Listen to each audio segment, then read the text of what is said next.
अगर आप मेरे चैनल को पहली बार देख रहे हैं तो प्लीज़ आगे बढ़ने से पहले इस वीडियो को लाइक करें और चैनल को सब्सक्राइब करें। अगर आप एक न्यू यूज़र हैं तो चैनल को एक्सप्लोर करें, आपको सारी चीज़ें मिल जाएंगी अल्गो ट्रेडिंग से रिलेटेड। और अगर आप पहले एग्जिस्टिंग यूज़र हैं तो डेफिनेटली आपको पता ही होगा कि यहाँ पे सिर्फ अल्गो ट्रेडिंग की बातें की जाती हैं। तो बस आगे बढ़ने से पहले प्लीज़ लाइक करें, शेयर करें एंड सब्सक्राइब करें। चलिए इस वीडियो को पूरा देखिए।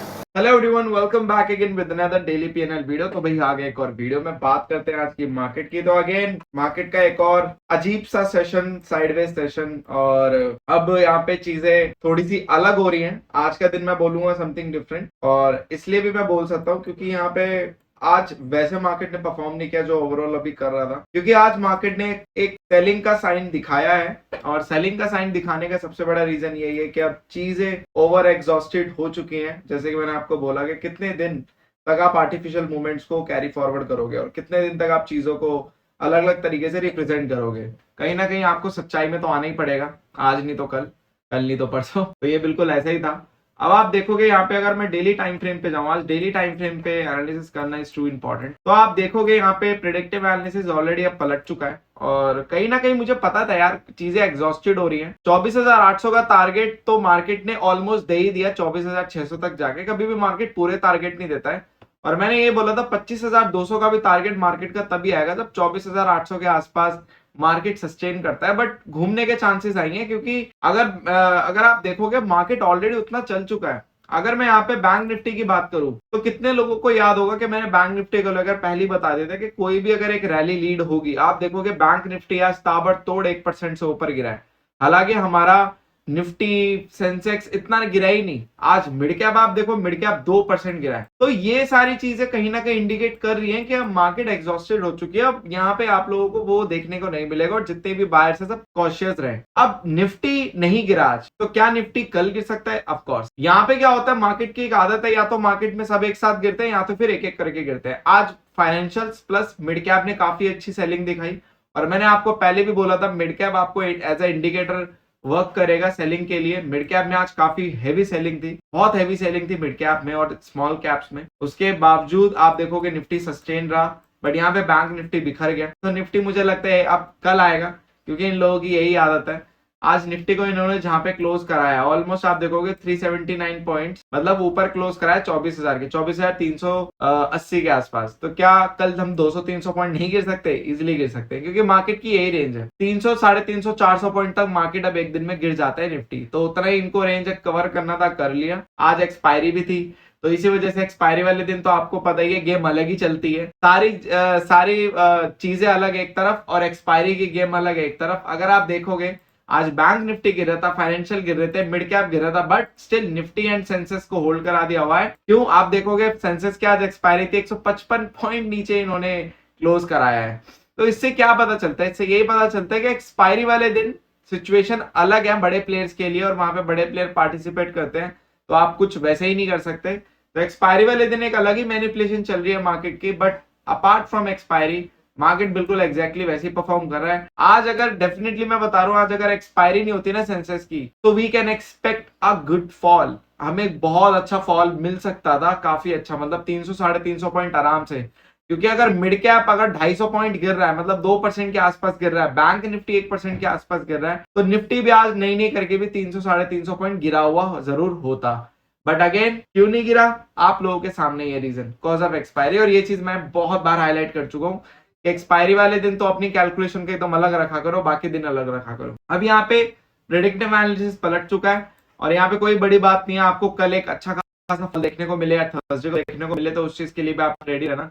एक अच्छा खासा अगर आपको फॉल देखने को मिलेगा तो वो बहुत शार्प होगा, बहुत शार्प होगा। और अभी सुनने को आ रहा है कि ड्रिल भी यहाँ पे अटेम्प्ट होगा नाइट में, कल में भी शायद बताया जा रहा है कल नाइट में ड्रिल अटेम्प्ट होगा। तो थोड़ी टेंशन भी बनी हुई, जियो पॉलिटिकल टेंशन भी। अगर वहां पे एक नेगेटिव स्टेटमेंट आ जाता है, ऊपर से मार्केट ने पैटर्न भी नेगेटिव दे दिया है, तो मेरे हिसाब से ये बहुत ही डेडली कॉम्बिनेशन होगा बियर्स के लिए। और वहां पे नहीं करके भी मार्केट, कोई बड़ी बात नहीं, अपने रेंज को भी एक्सटेंड करे, मतलब 500, 550 पॉइंट तक भी गिर जाए तो कोई बड़ी बात नहीं है, क्योंकि अब चीजें जब जियो पॉलिटिकल या फिर न्यूज बेस्ड हो जाती है तो वहां पे फिर मार्केट रेंज नहीं देखता, फिर मार्केट वहां पे न्यूज की इंटेंसिटी देखता है। जितनी ज्यादा हाई इंटेंसिटी होगी उतनी ज्यादा आप लोगों का मार्केट में गिरावट आती हुई नजर आएगी। और बाकी आज का दिन तो एक्सपायरी था, तो एक्सपायरी वाले दिन उन्होंने साइडवेज कराना था, करा दिया, तो वो तो इनका गेम चलता ही रहता है। आप देखोगे पूरा साइडवेज डे आज एक्सपायरी वाले दिन, नथिंग एल्स। तो यहाँ पे ये चीज है, ठीक है। बात करते हैं पोर्टफोलियो की। पोर्टफोलियो में आज वही अगेन ट्यूसडे की कहानी ऐसी होती है। और अब मैं एक आप लोगों को अपडेट देना चाहता हूँ। मैं पिछले पास्ट 1.5-2 हफ्ते से किसी डेवलपमेंट पे काम कर रहा था, मतलब ट्यूसडे की डेवलपमेंट पे काम कर रहा था स्पेशली, क्योंकि ट्यूसडे को अभी अगर मैं देखूं ईयर मतलब जब से 2025 में ट्यूसडे स्टार्ट है और लेके अब तक हम कुछ ज्यादा ना नेगेटिव है ना पॉजिटिव है, सिर्फ ओनली ट्यूसडे। हम न्यूट्रल टू नेगेटिव में ट्यूसडेज में, बट हमें ट्यूसडे को भी कन्वर्ट करना है पॉजिटिव में। तो कहीं ना कहीं मेरी डेवलपमेंट चल रही थी और मैं देख रहा था कि क्या इसमें और एनहेंस कर सकते हैं, जिसकी वजह से हमारे ट्यूसडे और ज्यादा एनहेंस हो सकते हैं और जिसकी वजह से हमारा मार्जिन और ज्यादा इंक्रीज हो सकता है, मतलब प्रॉफिट हमारा और ज्यादा इंक्रीज हो सकता है। तो वहां पे वो चीज हो चुकी है और मैंने जो चेंजेस है वो कर दिए हैं क्लाइंट्स के अकाउंट्स में। तो वहां पे आपको नेक्स्ट ट्यूसडे से अब जो स्ट्रैटेजी मिलेगी ट्यूसडे की अपडेटेड मिलेगी। और वहां पे फिर गेम वही रहेगी, तब भी सुबह की गेम रहेगी। सुबह या तो आपको बड़ा प्रॉफिट हो जाएगा या तो आपको इसी 3-4-5 हजार के प्रॉफिट लॉस में निकल जाओगे। तो ऐसा कुछ हम ट्यूसडे को बहुत बड़ा रिस्क नहीं लेंगे, तब भी हम बहुत लिमिटेड लेंगे। और ट्यूसडे वाले दिन मुझे लगता है कि आप जैसे आप ट्यूसडे हमारे नेगेटिव गए हाल ही में 2-3, और क्या पता आज पॉजिटिव भी जाए, तो वो हम कह नहीं सकते, बट स्टिल ट्यूसडे को चेंज करना जरूरी है, क्योंकि अब ट्यूसडे को हमें पॉजिटिव बनाना है। क्योंकि ये ईयर की स्टार्टिंग है, देखा जाए तो 3-4 महीने हुए हैं, तो अभी 7-8 महीने बाकी हैं अभी ईयर एंड खत्म होने में। तो अगर ईयर एंड खत्म होने तक हमारे ट्यूसडे और अच्छे हो जाते हैं तो मे बी जो हमारा एक एक्सपेक्टेड रिटर्न है ईयर एंड का वो हमारा और एनहेंस कर सकता है। तो इस चीज को भी अब ध्यान में रखना पड़ेगा। और अगर आप वही देखो कि आज भी वही हुआ, सेम एग्जैक्टली स्टार्ट हुआ काफी अच्छा पॉजिटिव में भी गया, अच्छी फाइट हुई, बट उस फाइट का कोई फायदा नहीं। Again we are in loss in today. तो अब नेक्स्ट ट्यूसडे से नई स्ट्रेटेजी देखने को मिलेगी। बाकी नॉर्मल जो चलता है वो तो चलता रहेगा, उसमें कोई बड़ी बात नहीं है, ठीक है। बट यार अब मार्केट का ना बस बेसिकली अब यही है कि अब यहाँ पे मार्केट को कहीं ना कहीं एक तरफा मूवमेंट दे देना चाहिए या फिर नॉर्मलाइज्ड मार्केट चले यार।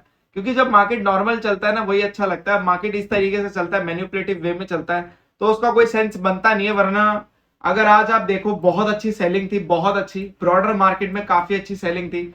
इस हिसाब की सेलिंग में तो निफ्टी को एटलीस्ट 400 पॉइंट तो आज गिरना चाहिए था और काफी अच्छे पैसे बना के दे देने चाहिए थे। सेंसेक्स को भी एटलीस्ट आज 1000-1200 पॉइंट गिरना चाहिए था। बट वही है, ये लोग एक्सपायरी वाले दिन में गेम कर जाते हैं तो उस वजह से मूड खराब हो जाता है। यार प्लीज थोड़ा सा अब यार नॉर्मल कर दो भाई, मार्केट को थोड़ा नॉर्मलाइज कर दो ताकि लगे कि हाँ मार्केट नॉर्मली चल रहा है। ये जो आर्टिफिशियल मार्केट चलता हुआ नजर आ रहा है जो कि सभी को दिख रहा है अब, पहले तो ये सारी चीजें ऐसी होती थी जो once in a while, in a month या फिर 2 मंथ्स 3 मंथ्स, बट अब तो यार हर आए दिन की कहानी हो चुकी है। और मुझे लग रहा है ये सब चीजें किताबों में तो है नहीं है, मुझे लगता है इन चीजों के ऊपर किताबें बनानी पड़ेगी। क्योंकि अब ये सारी चीजें भी उसमें लिखो यार, क्योंकि जो नया मार्केट में आ रहा है और नया ट्रेडर मार्केट में एंटर हो रहा है उसके लिए तो वो सारी किताबें पुरानी हो चुकी है। तो भाई प्लीज करो भाई, करो और नई किताबों में अपडेट करो ये सब चीजें भी, ताकि लोगों को भी पता चले।